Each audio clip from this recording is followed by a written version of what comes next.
Pues vamos a seguir ahora en modo más conversacional, como es un poco la costumbre en Startup Spain. Y este es un panel, como veis, yo soy aquí el atípico, además de no hacer lo que hacen todas ellas. Por supuesto, lo que decíais la vez pasada, oye Javier, pero ¿no hay emprendedoras en este país? Pues sí, las hay. Es verdad que las estadísticas no juegan a vuestro favor, parece que hay menos en todo caso que hombres y vamos a intentar quizás de entenderlo, pero en todo caso de destruir algún mito. Yo quisiera empezar por Pilar, que viene de Sevilla. Pilar, nos puedes quizás contar lo primero, un poco tu propia trayectoria, ¿no? Que creaste Indicis hace un poco menos de 10 años, en el 2003, en todo caso lo que era en el embrión de Indicis, y que nos hables un poco de lo que es tu empresa y luego contaremos otros mitos, que no hay spin-offs tecnológicas y no se consigue levantar capital fuera. Pero quizás explícanos un poco lo que es Indicis, lo que estáis haciendo.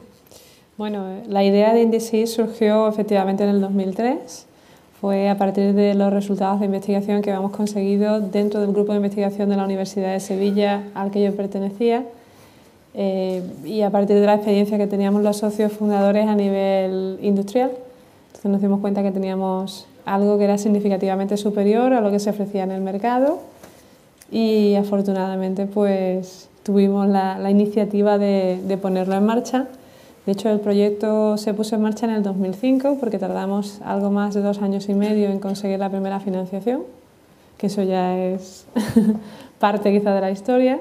Nos pusimos en marcha a mediados del 2005, luego ya en el 2007 conseguimos nuestra primera ronda de capital riesgo y ya recientemente acabamos de cerrar la segunda, estamos en plena expansión internacional y demás. La empresa se dedica a la inteligencia artificial, a la comunicación hombre-máquina. Básicamente creamos personas virtuales con las que se puede mantener una conversación natural, flexible, en múltiples idiomas, múltiples canales, múltiples modalidades, múltiples dispositivos, múltiples, casi que es lo que se nos ocurra, ¿no? Y básicamente nacimos en Sevilla, pero tenemos vocación global y estamos creciendo a nivel internacional. Y una cosa que estábamos hablando antes de entrar aquí, al final venís en gran parte del mundo de la lingüístico, o sea que es un poco atípico, ¿no? Bueno, en tu caso hiciste una tesis sobre computación y lingüística, entiendo, ahora nos vas a explicar un poquito más. Entonces es un poco también atípico que pensamos que las spin-offs universitarias vienen solo del hardware, etcétera, pues no, o sea, decir aquí también es bastante llamativo. ¿Y cómo surgió un poco esta idea? O sea, los fundadores, los que habéis estado al origen de la idea, me imagino que sois más de uno. Sí, los socios fundadores somos 2, Gabriel Amores, que es el director del grupo de investigación de la Universidad de Sevilla, es un grupo de filología, de lengua inglesa. Y yo misma soy lingüista también, entonces somos una empresa algo atípica en el sentido de que, bueno, una empresa de alta tecnología raramente surge de una facultad de letras y raramente es dirigida por gente cuyo background principal es de letras. Nuestra formación es un poquito ecléctica. Mi primera licenciatura es en filología, pero luego hice un máster en ciencia cognitiva y lenguaje natural, que es parte de inteligencia artificial. Luego ya mi doctorado fue en lingüística computacional. La idea principalmente surgió porque yo tuve la inmensa suerte de conseguir una beca Fulbright para irme a la Universidad de Stanford a estudiar y como parte de mis estudios de posgrado.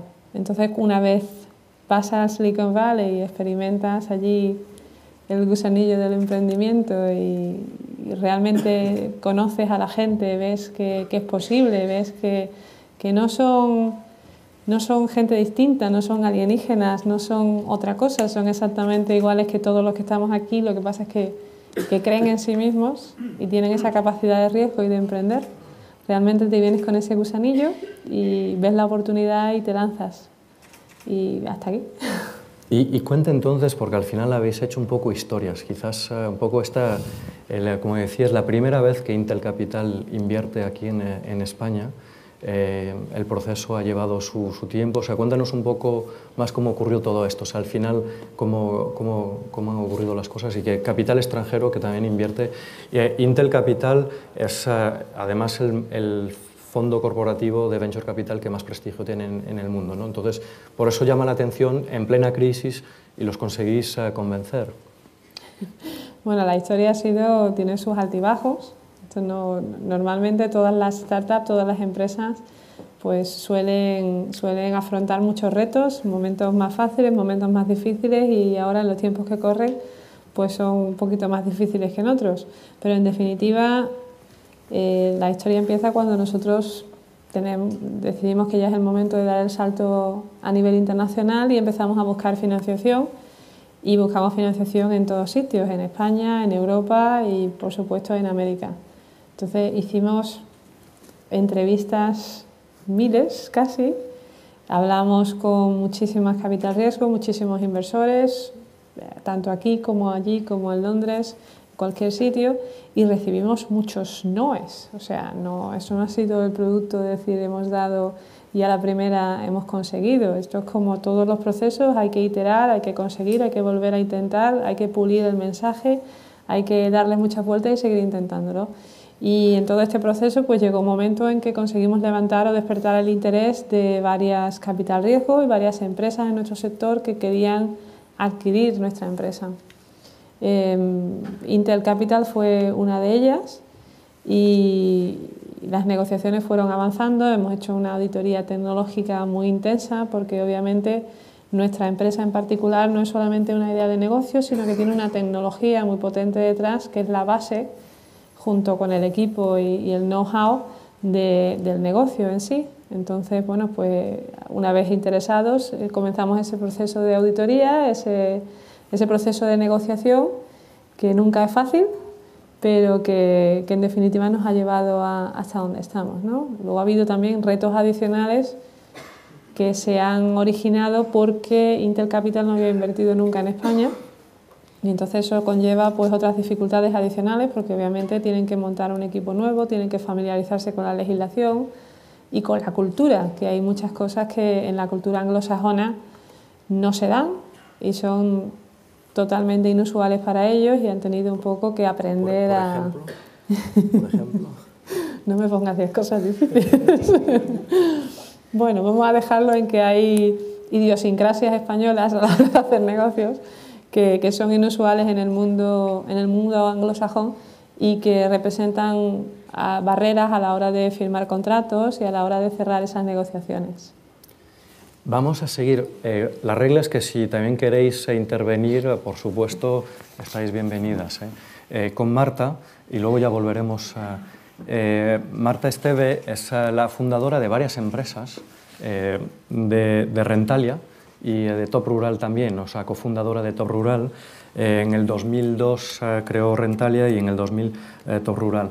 Y has hecho los estudios fuera, en Louvain, en Bélgica, y estaba apuntando entre el 97 y el 2000, hay 3 años, entonces, ¿qué estuvo ocurriendo entre esos años y sobre todo cómo viene por la creación de Top Rural y de Rentalia y contar tu experiencia como emprendedora? O sea, ¿cómo se nace emprendedora, ¿no? Vale, yo estudié aquí en la Universidad Autónoma y de la Autónoma después de hacer mis trabajos de becaria, Citibank, etcétera, decidí hacerme un máster en Bélgica, en Louvain-la-Neuve, en la Católica. Y ahí conocí a François, que estuvo aquí, estuvo aquí en el primero. Bueno, pues hicimos un máster y finanzas internacionales, bueno, de todo. Y acabé trabajando en Coca-Cola Bélgica, Coca-Cola Enterprises. Y allí estaba trabajando, pues, multinacional, todo va un poco pues rápido pero lento, ¿no? Porque cada puesto es 2 años.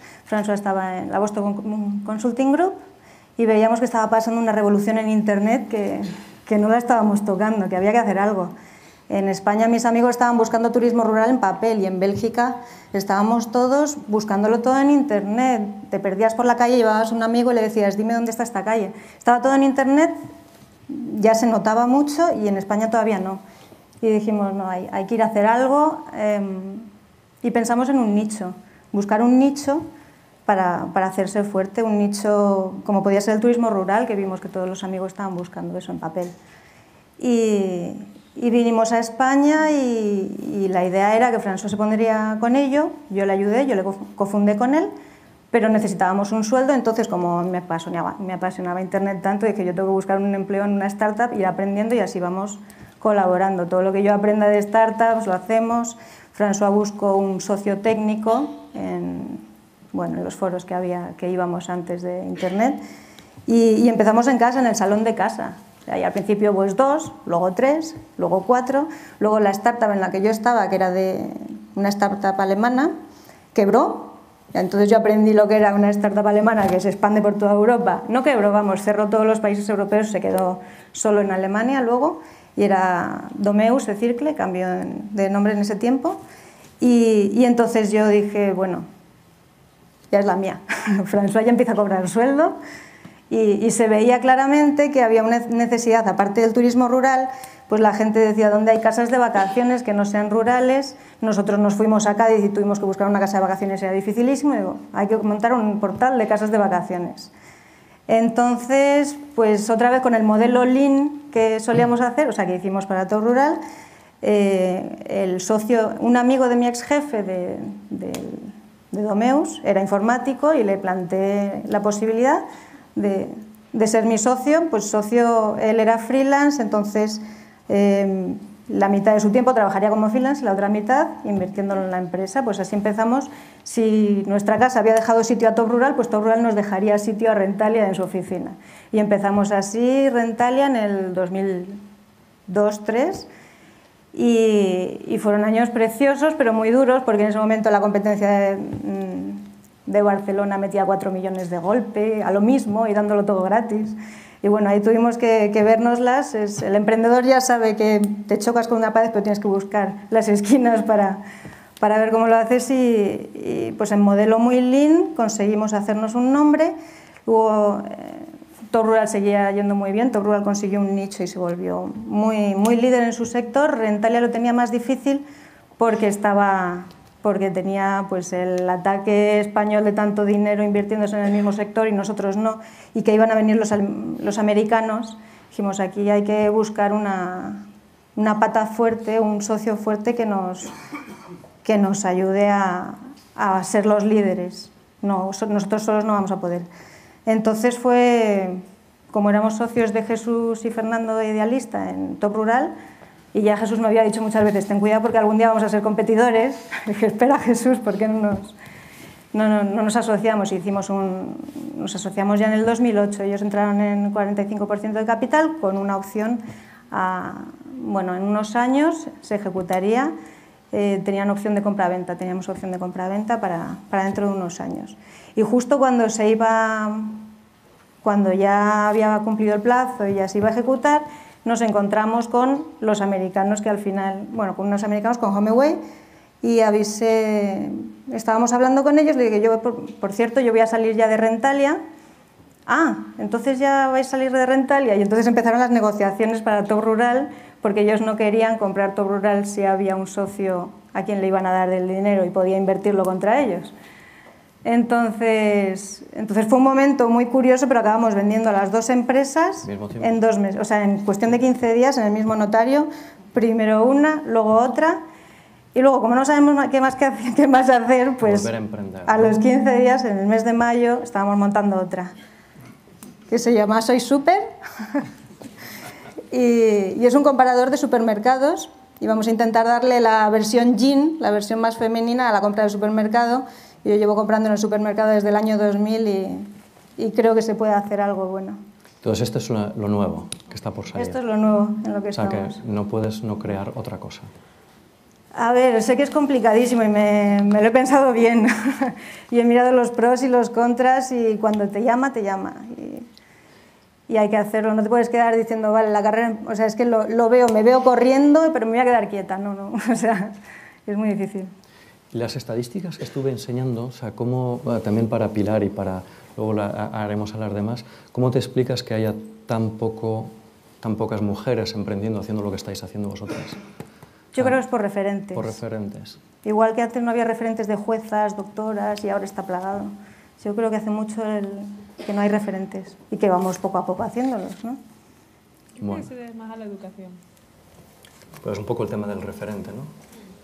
No, yo escucho al que tenga abuelas y demás, muchas veces las abuelas, los padres, se escucha decirle a los niños, niño, tú no destaques, ni por delante ni por detrás, tú quédate en medio que es la zona segura, o tú para funcionario. Entonces... Pues mira si habéis destacado, ya estamos solo con las dos primeras y lo que ha hecho Pilar y lo que ha hecho Marta puede ser bastante llamativo. Voy a seguir el viaje, si os parece, ¿no? Con Elena. Elena viene de Barcelona, pero también tienes algo en común con Marta, porque también estudiaste en Bélgica, ¿no? Es de leyes, sí. en la Universidad Libre de Bruselas, leyes, y eres la presidenta de A-Digital y estás creando empresas también de manera un serial entrepreneur. Y quizás pues que nos hables un poco de tu misma experiencia y un poco la creación de empresas, las dificultades que te has encontrado también en ellas y un poco cómo ves el sector al final. Pues no sé qué tendrá Bélgica, porque mira que los belgas son sosos, pero yo también conocí a mi marido allí, pero es español. Vamos a ver, yo empecé en un momento de la vida de la mujer que es muy delicado, que es donde se juega su carrera profesional, que es cuando tiene un hijo. Y yo tenía un trabajo genial, con un horario estupendo, un horario, el salario estupendo, todo maravilloso. Y estando en la cama después de parir, me encuentro que me envían 20 ramos de flores a la habitación, porque todas las empresas con las que yo colaboraba me querían mucho y todos ramos de flores. Año 94. No había otra alternativa de regalos. Y claro, cuando me voy a casa veo que dejo en el hospital pues todas esas flores. Qué pena, me dio una pena tremenda porque claro, las monjitas encantadas las llevaron a la capilla, pero yo no me pude llevar ni un ramo. Y entonces pensando, pues oye, ¿y por qué no monto la alternativa a las flores y tal? Entonces se me ocurrió crear la cigüeña del bebé, que son canastillas de nacimiento, regalos de nacimiento, que se envían a domicilio. Entonces, ahora hacemos pues 15.000 al año, ¿no? O sea, esta es una empresa que se montó en el año 94 y que ahora va estupendamente. Los 3 primeros años de horror, como el 99% de las empresas, por supuesto, sin salarios, porque quien diga que ser emprendedor es divertido, no. O sea, es apasionante con ratos muy malos y ratos buenos, pero es apasionante. Ahora, cuando te entra el gusanillo, te entra y no puedes parar de emprender, porque a los 3 años de haber montado la cigüeña, vimos que las que hacían los regalos en las empresas eran las secretarias. Y ahí se me ocurrió montar secretariaplus.com, que era como un antiguo LinkedIn, pero para secretarias, y así va rodando idea con idea, idea con idea, y así yo, mi 7º proyecto, que lo hemos montado hace un año y poco, que es Womenalia, por cierto, Womenalia, se apuntaron un LinkedIn, pero muy especial, con alma, como lo llamo yo, para mujeres profesionales. Los hombres están bienvenidos también, no nos cerramos a nadie, pero estamos muy especializados en esa ayuda extra que necesita la mujer de momento, hoy por hoy, cuando empieza a estar muy ocupada en su vida profesional y tiene hijos, y entonces hay que echarle una mano. Y así es como empiezas. Y sobre lo que comentaba Marta y Pilar, ¿tú compartes ¿por qué no emprendemos las mujeres? Yo creo que aquí hay una cosa, yo creo que son 2 temas. Uno es el hábito, la falta de hábito.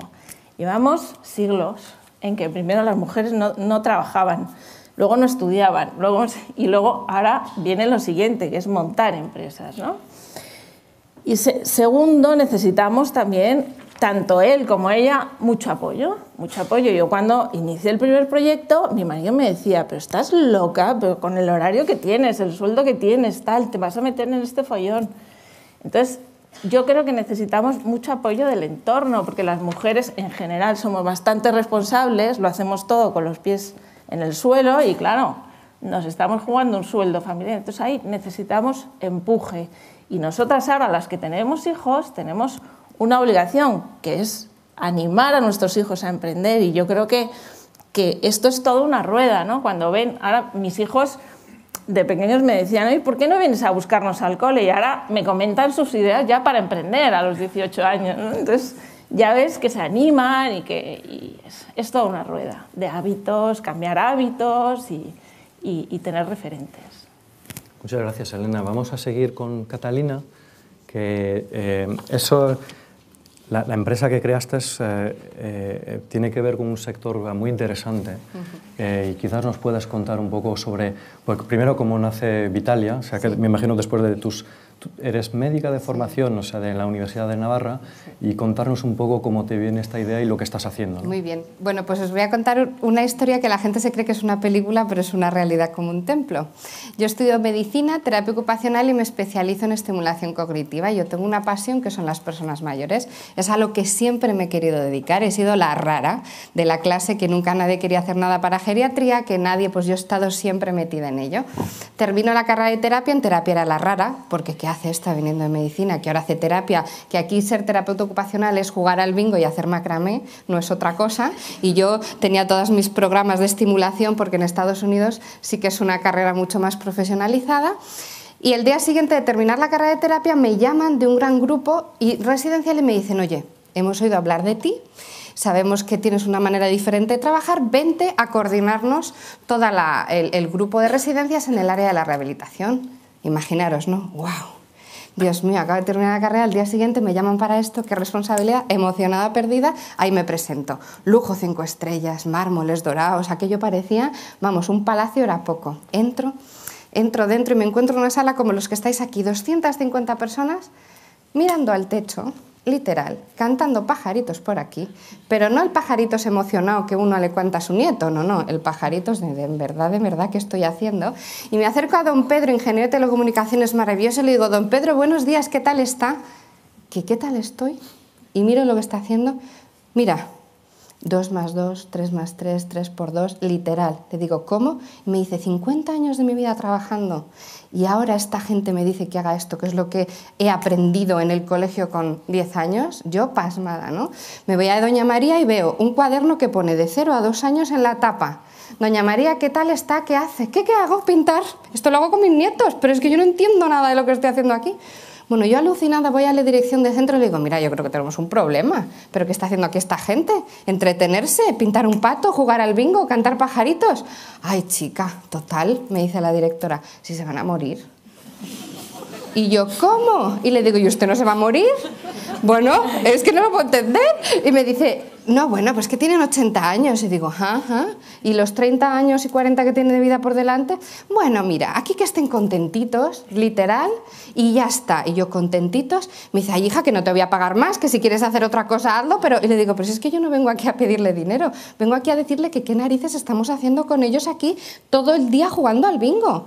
Total, que dije: bueno, voy a intentar cambiar las cosas desde dentro. Ahí me pegué un batacazo, claro, yo venía con mis mundos de yuppie, ¿no? Yo iba con mis programas de estimulación cognitiva, física, toda mi intervención, porque soy una loca y enamorada del cerebro, entonces había estudiado un montón de todo lo que se podía hacer. Bueno, pues llego ahí y me encuentro con el siguiente escalafón, que era el equipo de profesionales. Me siento ante el equipo y les digo: mirad, os voy a plantear otra manera de trabajar. Yo creo que podemos rehabilitar a nivel cognitivo. ¿Pero qué me estás contando? Que a mí me pagan por poner vídeos, ¿eh? Y yo: ¿cómo? Digo: pero vamos a ver, ¿tú qué has estudiado? ¿Tú has estudiado una carrera sociosanitaria? Y me dice: sí, chica, pero a mí me pagan por poner vídeos. Yo se lo pongo, me quedo aquí encantado. Y yo: madre de mi vida, de mi corazón, qué horror. Y yo les dije: bueno, pero ¿y si yo os enseño una manera que yo creo que puede funcionar y os lo demuestro? Mira, no.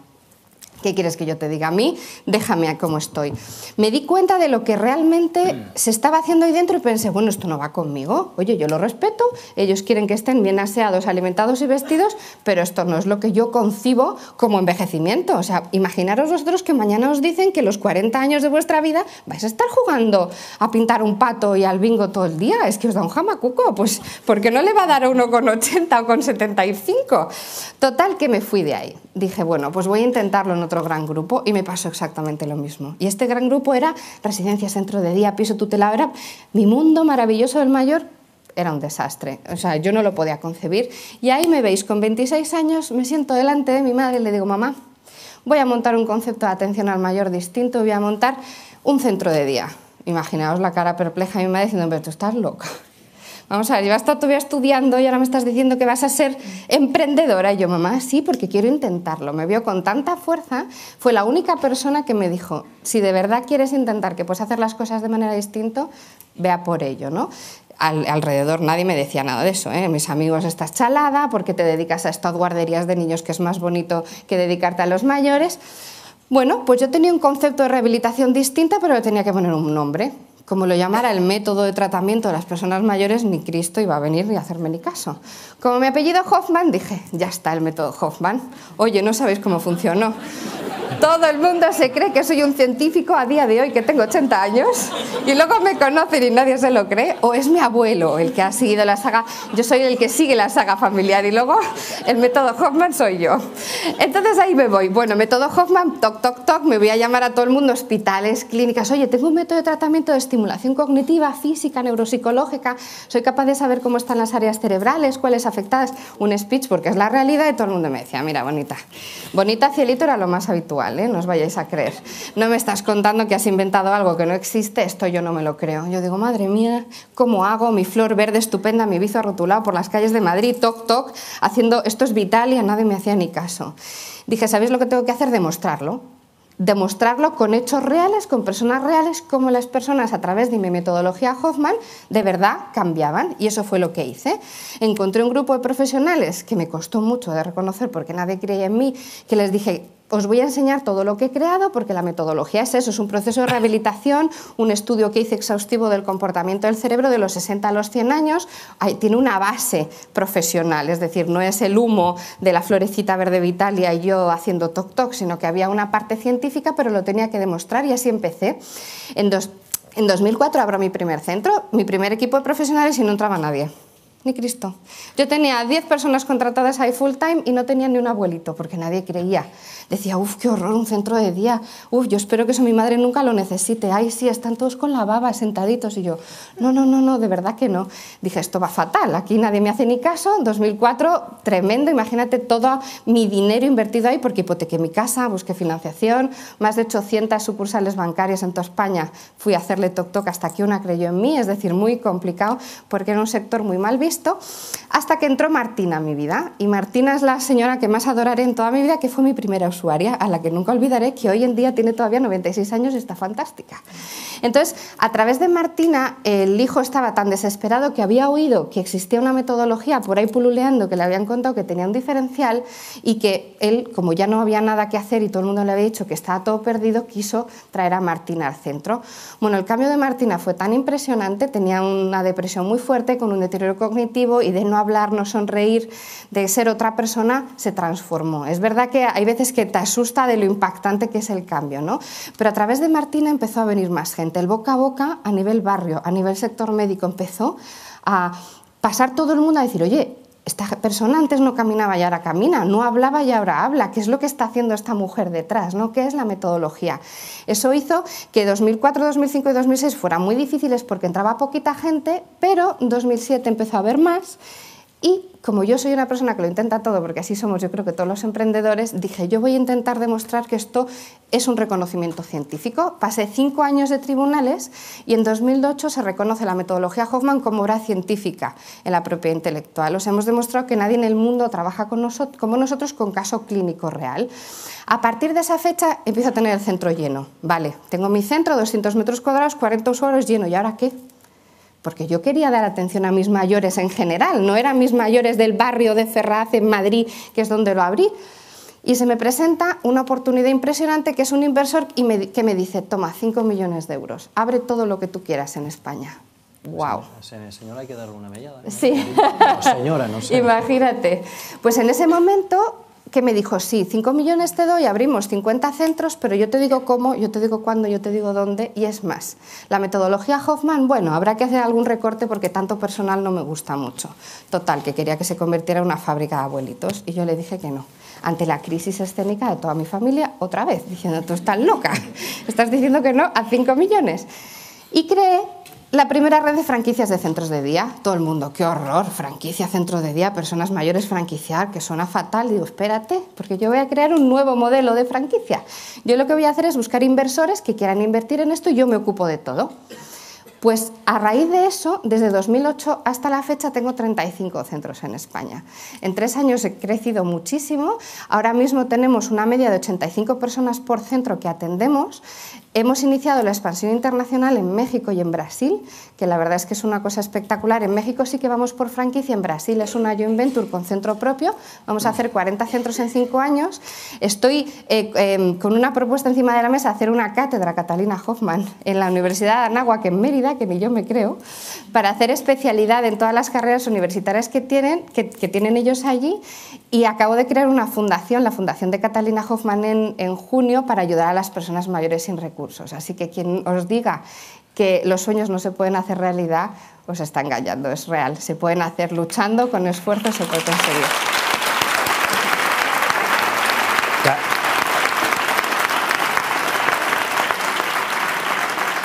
Catalina, una pregunta y luego tengo que pasar al clan zaragozano, pero en los centros aquí hay un señor que está aquí, Chema, que está allí, y que con unos chicos, uno de ellos inventó una aplicación en la cual los nietos juegan con los abuelos en métodos cognitivos, etcétera. ¿Vosotros utilizáis, o sea, en los centros nuevas tecnologías, tablets, etcétera, etcétera? Sí, o sea, ¿puedes hablar, aunque 30 segundos? Nada, porque 30 segundos que no le quiero quitar protagonismo al resto. No, sí, por supuesto que sí. Nosotros utilizamos, desde que hemos hecho un programa para la Wii, yo hablé con Nintendo y hemos hecho un programa de estimulación física para la Wii para que trabajen los nietos con los abuelos. A todos van con sus iPads, con sus iPhones. De hecho, tenemos muchas aplicaciones también de estimulación, por ejemplo, en Alzheimer, en fases iniciales de Alzheimer hemos creado en colaboración con compañías tecnológicas, o sea que es un mundo, claro, a los 70 y a los 90 y a los años que haga falta. Vamos a seguir hablando.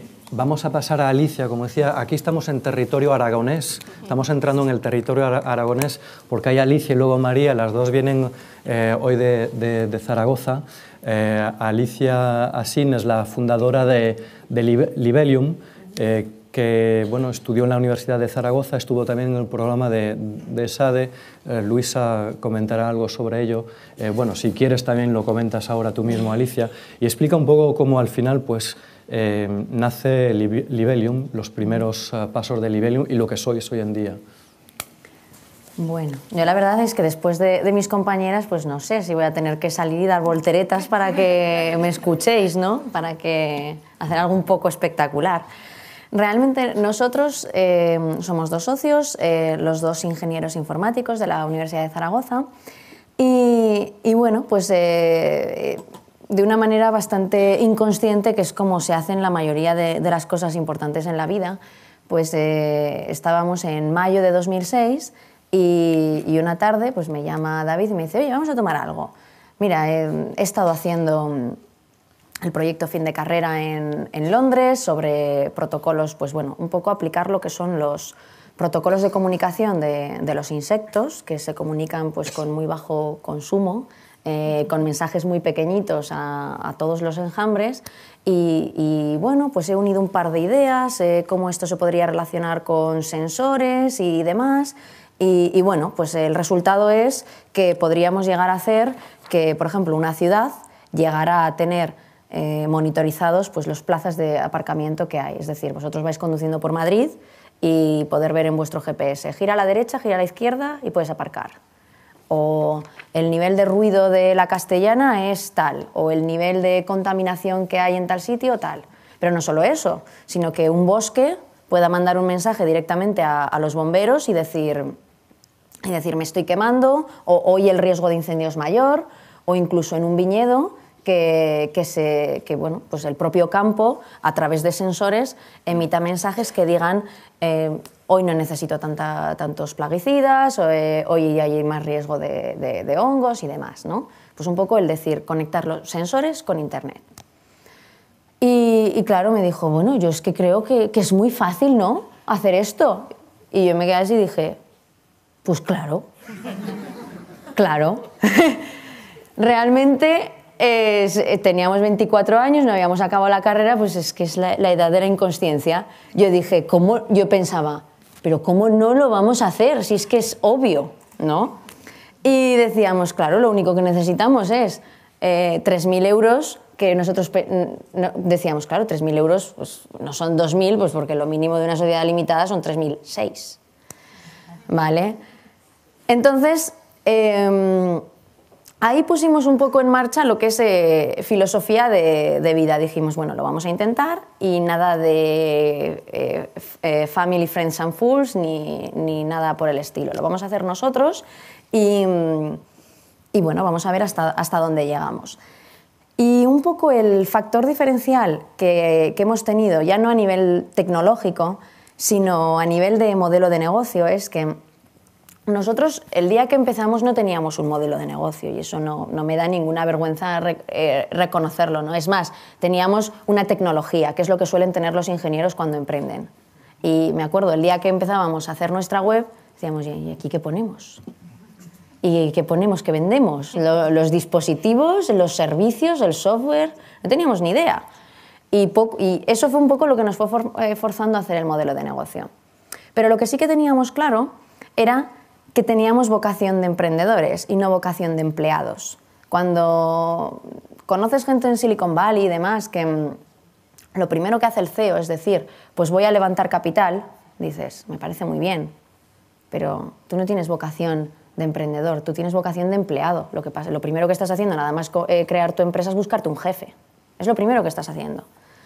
Y las empresas se crean para ser rentables y para crear productos. Entonces dices, bueno, yo no soy de las que piensan que como emprendedor lo primero que tienes que conseguir es que tu entorno cercano ponga dinero, sino que como emprendedor lo primero que tienes que hacer es tener clientes, que es lo que da verdadera validez, no que tú seas muy carismático y hayas conseguido que todo tu entorno haya puesto dinero, porque al final eso pues, realmente es nada, ¿vale?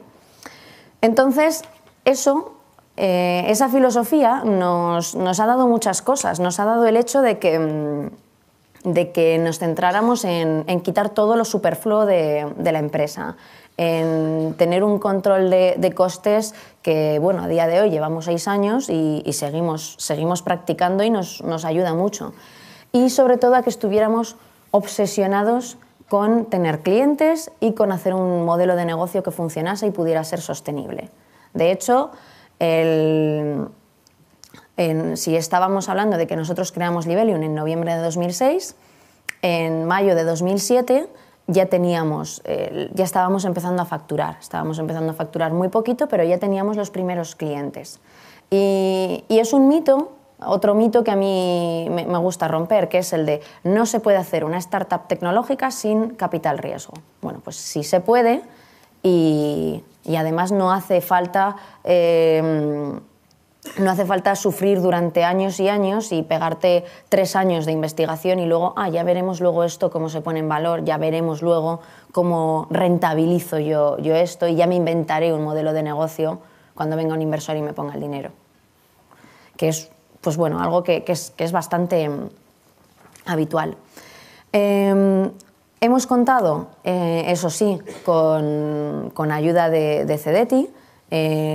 Bueno, pues cuando te niegas a ti mismo los amigos o te niegas los inversores, pues bueno, hay que ver un poco lo que hay disponible y bueno, pues consiguiendo que Cedeti a través de Neotec nos diera un préstamo, pues eso hizo que consiguiéramos nosotros hipotecarnos y hacer una ampliación de capital. Hemos hecho una segunda ampliación de capital.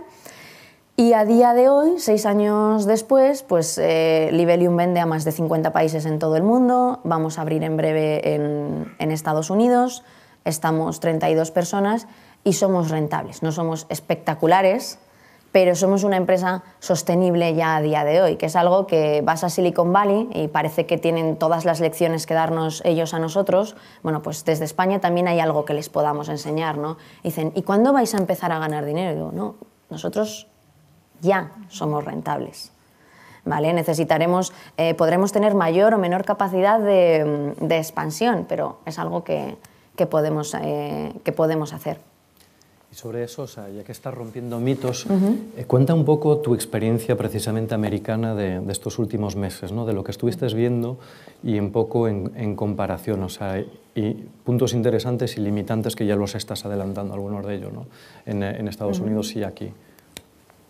A ver, hay algo, yo cuando fui a Estados Unidos, era un poco una especie de autorreto. Nosotros ya estábamos vendiendo en Estados Unidos, pero un poco quería como retarnos a nosotros mismos y decir, bueno, voy a ver si yo consigo una reunión con una gran empresa, si yo me siento con IBM o una empresa similar y yo le cuento lo que estamos haciendo, a ver qué cara me pone. Era un poco mi primer objetivo, decir, bueno, a ver si me dice, esto lo tenemos aquí en Silicon Valley, tenemos 50 como tú, a ver si me dice, pues realmente es diferente.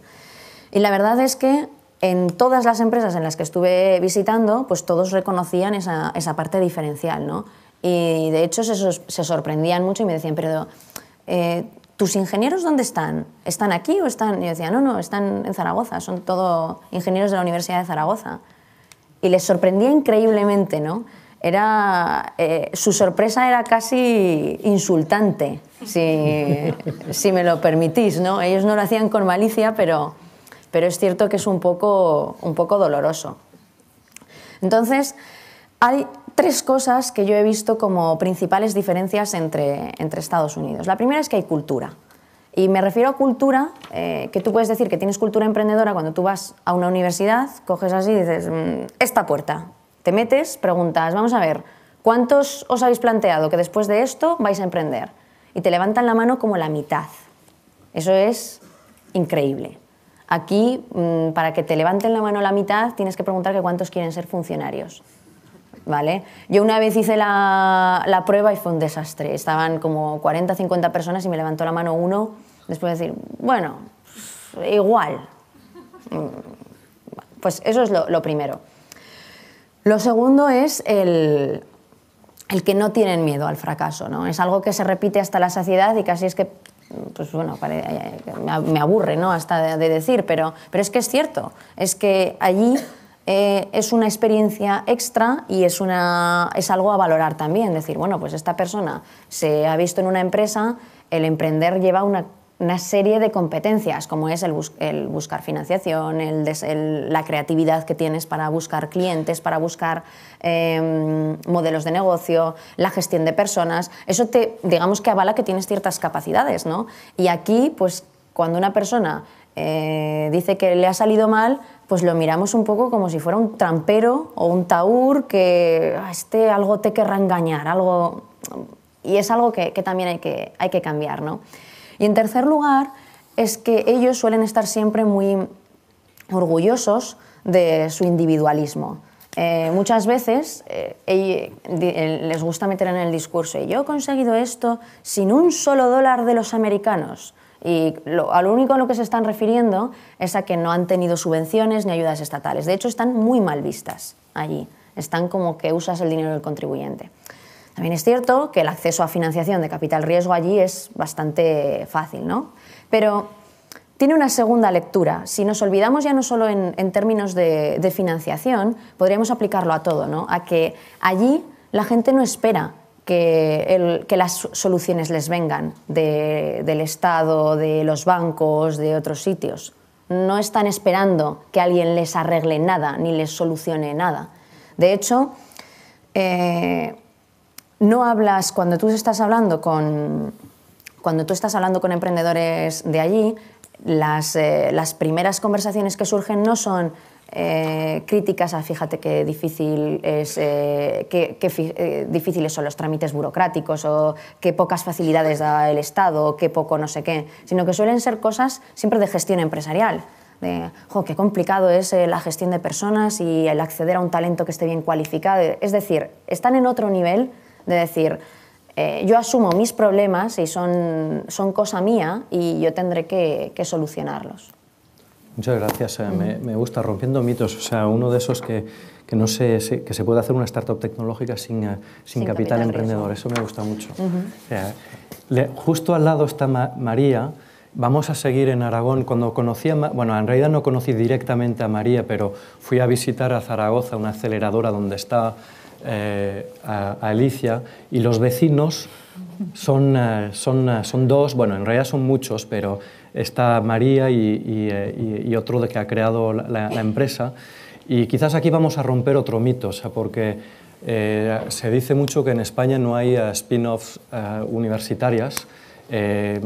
María tiene, bueno, o sea, es bastante impresionante. O sea, a mí la gente que estudia matemáticas, es licenciada en matemáticas, tiene un doctorado en ciencias de computación y muchas más cosas. Además, ha hecho un MBA, o sea, fue por ahí haciendo muchas cosas, pero quizás cuenta un poco cómo nace BitBrain y o sea, la idea del germen, que entiendo que ya lleváis 2 a 3 años, 2010. Bueno, BitBrain nació en septiembre de 2010, o sea que somos jovencitos todavía, pero la idea viene de un poquito más atrás.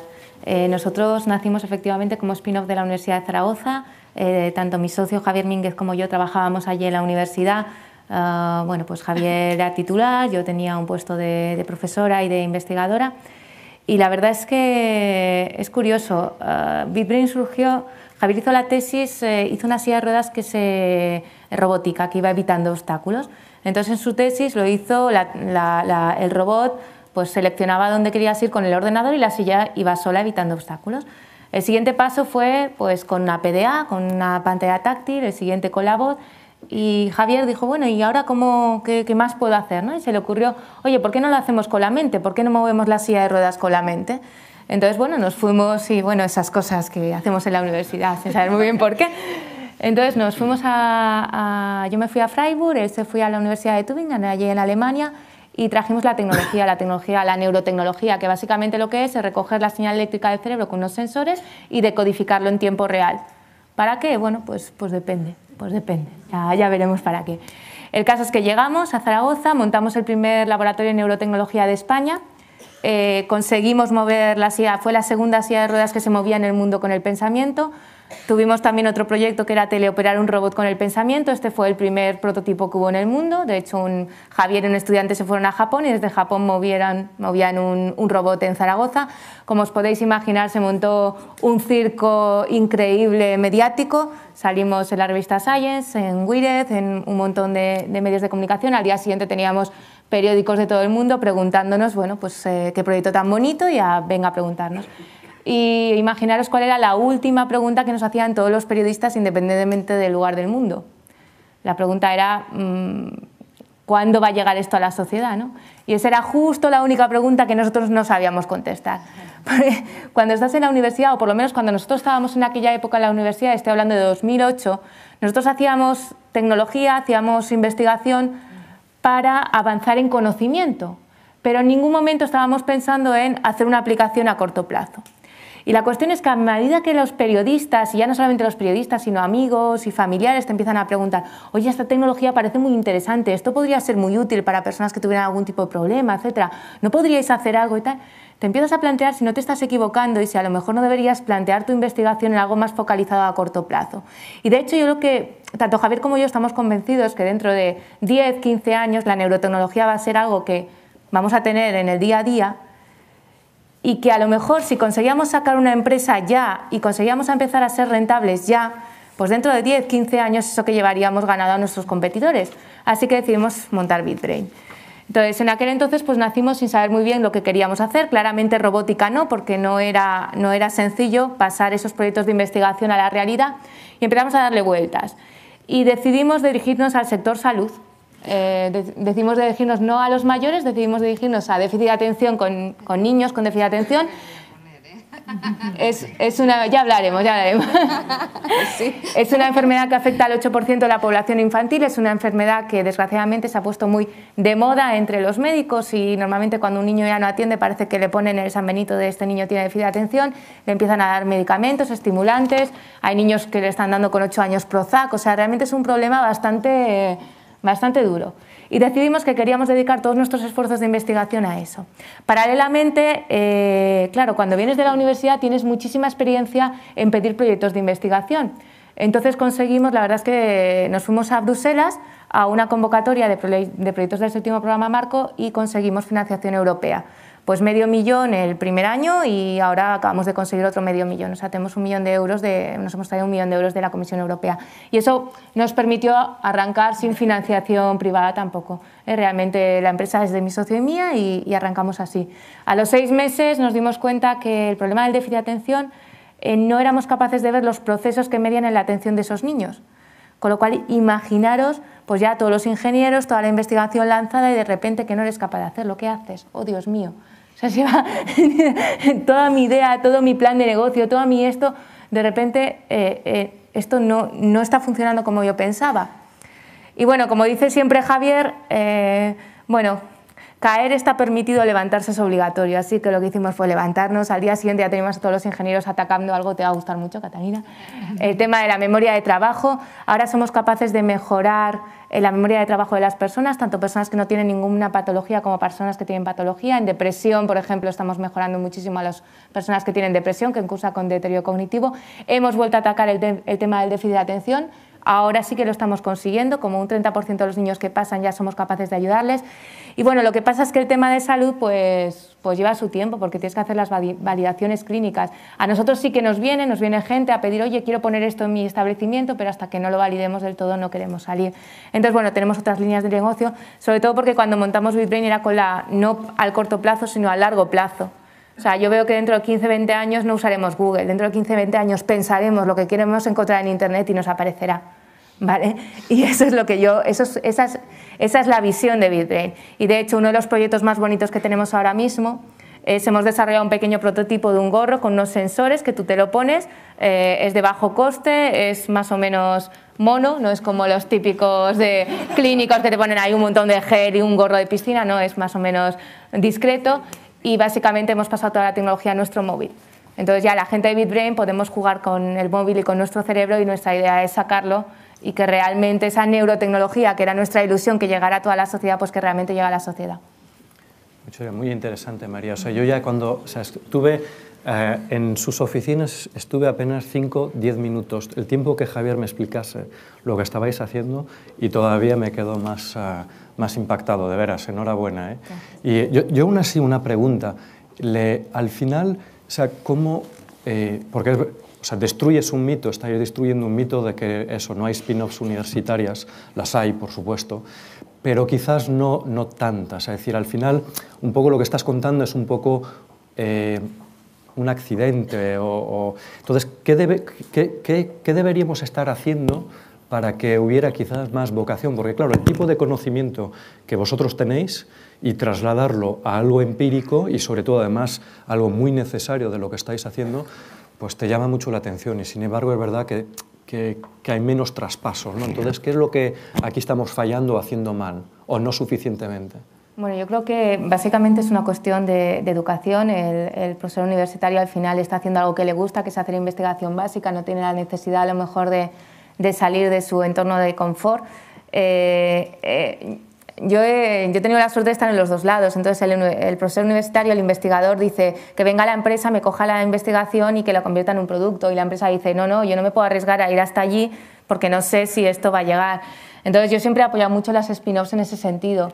Pero vamos, si nos metemos en lo que es lo mío y que al final es la neurociencia, yo tengo una explicación neurocientífica de todas estas cosas que aplica también a por qué no hay tantas mujeres emprendedoras o por qué, o sea, un montón de cosas. Al final es una cuestión de que racionalmente es lógico que salgan y racionalmente parece que deberían salir o racionalmente parece que las mujeres deberíamos ser iguales que los hombres y un montón de cosas que racionalmente deberían ser así, pero luego en la toma de decisiones no todo es racional. Y hay una parte muy importante que es emocional y es inconsciente. Entonces, si tú cuando tomas una decisión, lo puedes hacer, lo haces de dos maneras, tu cerebro hace dos cosas. Una cosa es la parte racional, que lo que hace es mirar distintas opciones, proyectar a futuro y ver si es rentable, y a lo mejor ahí dirías, sí, pero otra es la emocional e inconsciente, que lo que hace es buscar situaciones similares y evaluar emocionalmente lo que tú has sentido en esa situación o personas de tu entorno. Entonces, si no hay personas de tu entorno, si no hay con quién comparar, si tú no has hecho nada similar antes, la toma de decisiones se vuelve muy complicada, es muy complicado dar ese paso. Entonces yo creo que lo que hay que hacer aquí es, bueno, pues lo que estamos haciendo hoy aquí con mujeres emprendedoras, pues lo mismo con spin-offs, o sea, darles visibilidad. Dar visibilidad y demostrar que no pasa nada. Marta, lo que tú decías, ¿no? Que no hay referentes, ¿no? O sea, sí, o sea, pero eso está demostrado, o sea, es que realmente es así. O sea, pues muchas gracias.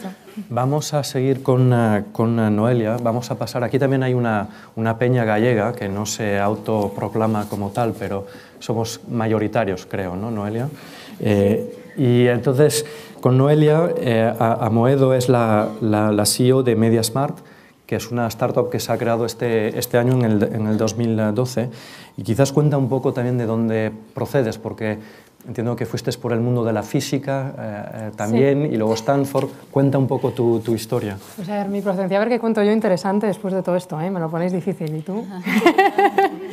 Pero bueno, pues sí, efectivamente tengo una vida un poco paralela a Pilar, porque me fui también con una Fulbright a Stanford. Yo había hecho física en Santiago de Compostela y claro, ahí llegué a hacer un máster en ingeniería electrónica y nada, al poco tiempo, pues con toda esta gente que venía a contarnos de startups y tal, yo me di cuenta que no quería ser ingeniero, que yo quería empezar mi empresa, ¿no? Y al final he tardado bastante, ¿eh? Debe ser que por otras cosas que os voy a contar igual no soy una emprendedora de estas natas, pero estuve allí al final 2 años de máster y luego trabajando en una startup pues en el momento del boom de Internet, pero bueno, con la Fulbright me tuve que volver a España y desde entonces he estado, la verdad, trabajando para startups, pero nunca mi idea propia. Sí me ha gustado siempre crear cosas desde cero y en todas las empresas en las que he trabajado pues he o bien lanzado líneas nuevas de negocio o abierto nuevos países y obviamente pues el culmen de esa motivación es pues lanzar tu idea propia, pero nunca encontré ninguna que me llamara demasiado la atención o que al final siguiera hasta sus últimas consecuencias, ¿no? Y creo que la razón por la que no llegué a hacer eso antes, o bueno, al menos cuando pienso en por qué las mujeres o la gente en general no emprende más, yo creo que, como decías tú, mucho está relacionado con barreras que nos ponemos a nosotras mismas o a nosotros mismos, ¿no? Cuando en el 2009 estaba en San Francisco y ya por razones personales quería venirme a España, ¿no? Bueno, a España o Europa, quería estar más cerca de mi familia y la de mi marido, que es francesa. Y claro, pues tenía una motivación muy grande personal por venirme y pues no tenía ninguna oferta de trabajo, ¿sabes? Ni mi marido ni yo teníamos trabajo en España ni en Francia y dije, pues me monto yo mi empresa. Y al principio, pues, ¿sabes? Te da mucho vértigo y da vértigo a una persona que ha estado en Stanford, en Silicon Valley, muy rodeada de emprendedores, pero al final, ¿sabes? Pues llamas a casa y lo que decía Catalina, mi madre, pero estás loca y no hay nadie más que mi madre que quisiera que volviese, ¿eh? Pero con toda la crisis, ¿sabes? Y acaban de caer todos los bancos, esto. Y yo al final lo que hice y me ayudó, y va un poco al tema emocional, fue hacer algo que leí en un libro, no es que se me haya ocurrido a mí, pero que fue algo que me ayudó a poner el riesgo en perspectiva. Y esto era un ejercicio que te decía, pues piensa en si la cosa va mal, ¿qué es lo peor que puede pasar? ¿No? Y entonces me puse a pensar, pues ¿qué es lo peor que puede pasar? Pues que llegue y que no tenga ningún solo cliente, o sea, que no consiga hacer nada en lo mío, ¿no? Que pasen 2 años, se me acaben los ahorros, no pueda pagar la hipoteca, que ni siquiera consiga dar clases de inglés, ¿sabes? ¿Qué es lo peor que puede pasar? Pues me voy a Pontevedra, a casa de mis abuelos y me como lo que plante en la huerta, ¿sabes? O sea, que era literalmente este fue mi proceso de decisión, pero pensé, bueno, pues tampoco es el fin del mundo, ¿sabes? Y las probabilidades de que eso pase son extremadamente pequeñas y al final pues me fue muy bien, pero que el superar esa barrera yo creo que es mucho algo que tenemos dentro de nosotros y que luego al final pues que la cultura que te rodea, pues eso, no tengas referentes, no tengas otros ejemplos de gente que lo ha hecho, pues eso no ayuda. Pero bueno, total, que me vine a España, que estuve trabajando en consultoría con clientes que al final, pues eso, los conocía de antes, uno conoce a otro y tal, y luego tuve una niña, me quedé embarazada y estuve 7 meses sin trabajar, pensando también ya, porque sí es verdad que una vez que te independizas, que yo no considero lo de haber hecho consultoría o el ser emprendedora, pero por lo menos pues te independizas y pasas a ser tu propio jefe, pues sí es verdad que me planteé pues empezar otras cosas y tal.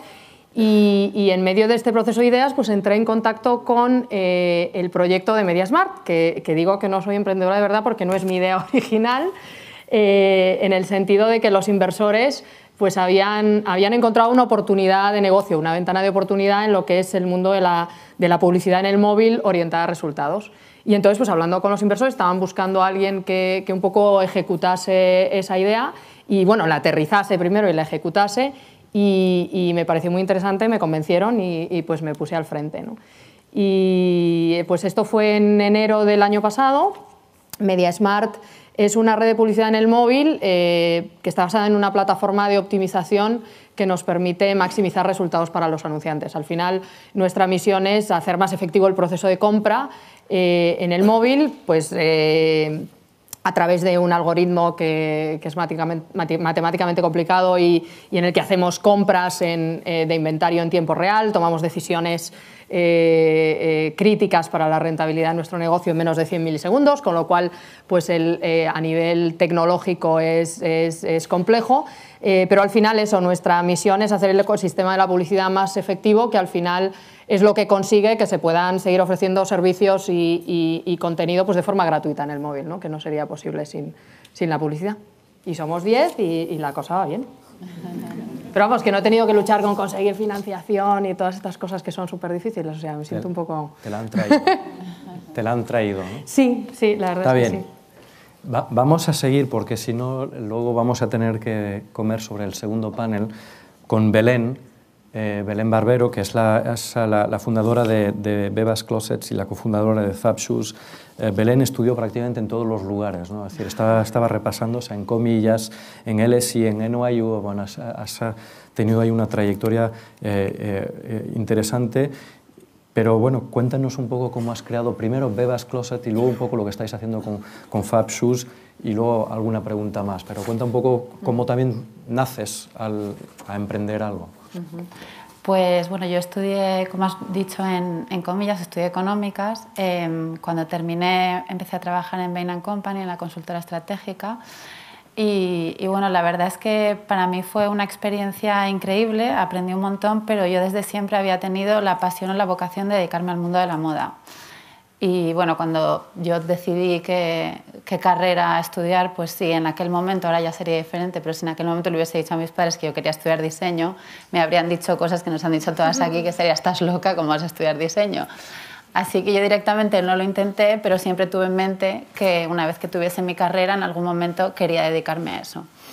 Yo empecé a trabajar en Bain, estuve en España trabajando en un proyecto en México y realmente al cabo de 6 o 7 meses, aunque el trabajo me gustaba y era un reto para mí, al final estaba aprendiendo mucho, yo fui muy consciente de que aquello no era mi pasión y no era a lo que yo me quería dedicar. Y bueno, yo creo que ahí tenía el punto de inmadurez, de todavía atreverte, porque era muy joven, acababa de terminar la carrera y yo para mis adentros, con un punto ahí bastante racional, dije, creo que o me atrevo ahora o más adelante cada vez va a ser más difícil porque voy a tener más responsabilidades, porque voy a tener más cosas que perder. Así que cuando llevaba un año en la consultora, pues lo dejé atrás y decidí estudiar diseño. Estudié 3 años de diseño de moda en una escuela italiana y siempre teniendo en mente que yo realmente lo que quería era montar algo mío. Y montar algo mío para perseguir lo que era mi pasión, que era dedicarme a algo creativo que tuviese que ver con moda. Nunca me planteé trabajar en una gran empresa en contra de lo que mi mente me decía, que era, Belén, necesitas una experiencia antes porque no tienes ni idea de esto, nunca lo has hecho, no sabes qué tal te va a ir. Pero en aquel momento era una intuición, que creo que a muchas es lo que nos guía para emprender. Era una intuición que se me iba a dar bien, era una intuición que era algo que me apasionaba y no había nada que me apasionase como aquello y que yo lo quería intentar, era joven y ¿por qué no intentarlo? Y bueno, pues con muy poco capital y muy pocos recursos, mi familia me apoyó con los miedos de estás dejando muchas cosas atrás, creé mi marca de moda que se llama Bebas Closet, hace 5 años más o menos, y bueno, es una marca con la que empecé sobre todo con la idea de el tema de la costura y todo lo artesanal, que en España es una tradición que viene de muchos siglos y que hay pues, modistas y artesanas maravillosas que se están perdiendo de alguna manera, crear una marca que tuviese más que ver con la juventud y las generaciones que están viniendo y transmitir de alguna manera que todo esto no se puede perder y que tenemos algo que vale mucho y que la moda es algo mucho más allá del fast fashion de ahora, de comprar y tirar las cosas y que al final las prendas con alma transmiten mucho más y llenan mucho más una vez que las compras y que sientes que son algo que forma parte de ti. Entonces empecé a hacer costura a medida, después siguieron los trajes de novia y poco a poco me fui haciendo un nombre.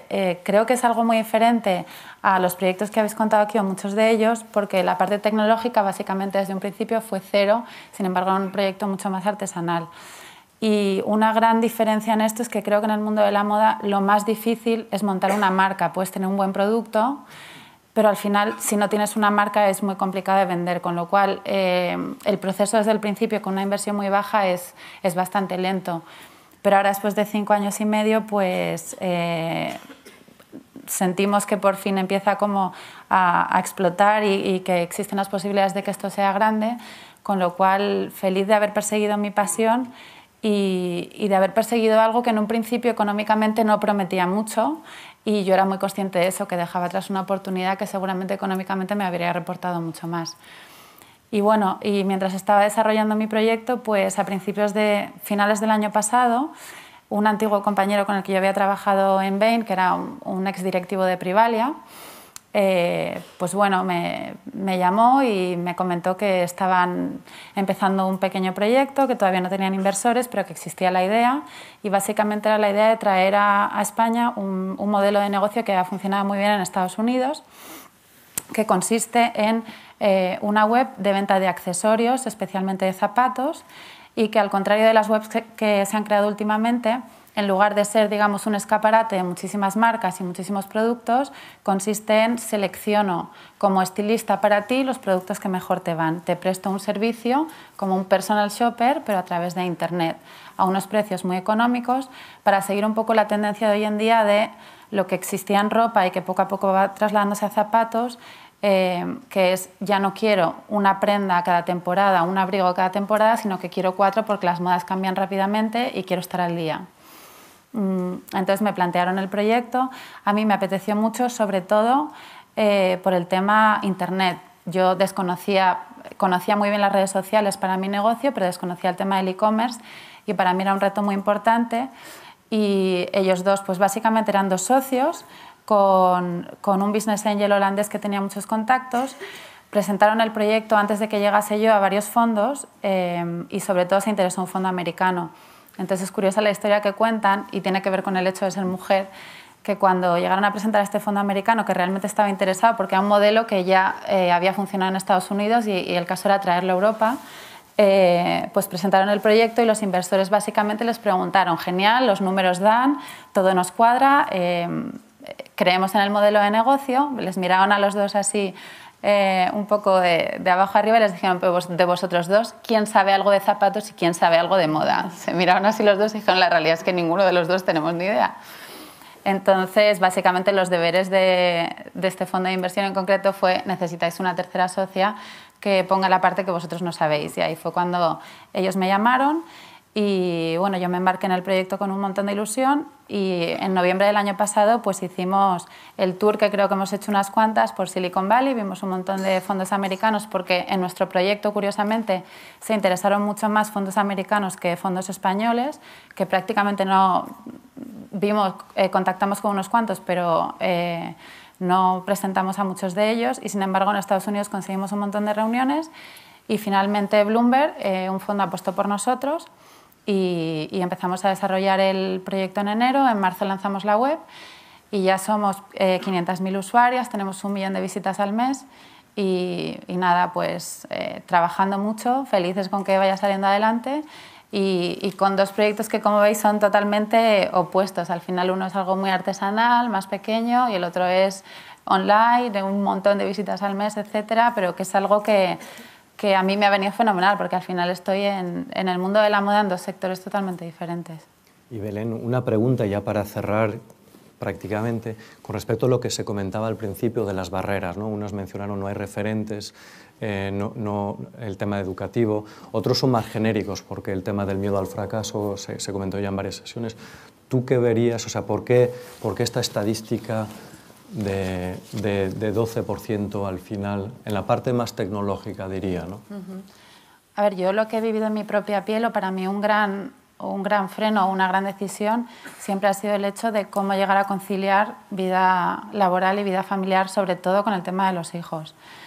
Entonces, yo en ese sentido creo que lo que debemos intentar, o lo que yo finalmente he conseguido, pero me ha costado mucho, es quitarnos de encima el sentimiento de culpabilidad y las bases que tenemos en la cabeza de cómo debe ser una familia, cómo debe ser el cuidado de los hijos, cuánto tiempo hay que dedicarles, etcétera, y crear nosotras nuestro propio bueno, una nueva manera de ver las cosas y educar a los hijos, que al final no tiene por qué ser estar tanto tiempo como estaban nuestras madres con nosotros, sino quizá pues, dedicarles más atención en el momento que estás con ellos.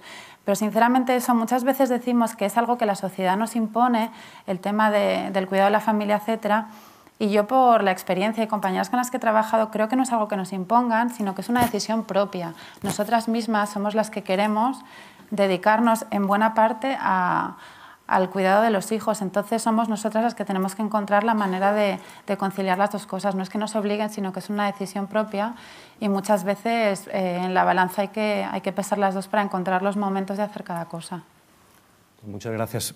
Sí, ¿querías decir algo, Noelia? Solo quería apuntar que para eso es muy importante contar con el apoyo de tu pareja. Bueno. 50%. Con esto quería un poco, no para cerrar, vamos a seguir la conversación en el segundo panel, pero al final habéis mencionado varios temas, ¿no? El primero es que no hay referentes, no sé quién lo comentó de vosotras, o hay pocos referentes. Exactamente. Está claro que hay, referentes, ojalá que haya más todavía.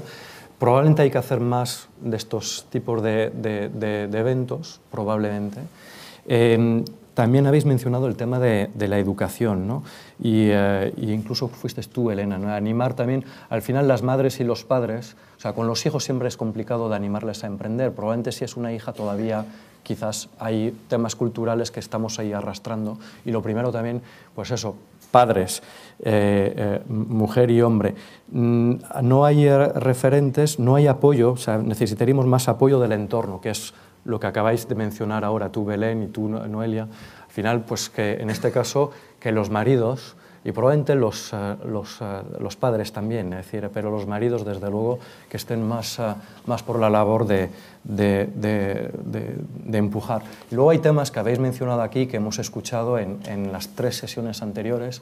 Algunos temas son institucionales, yo no sé si tan culturales, o sea, a mí me dicen, cuando me dicen no hay, o sea, el miedo al fracaso, que lo mencionabas tú, Alicia.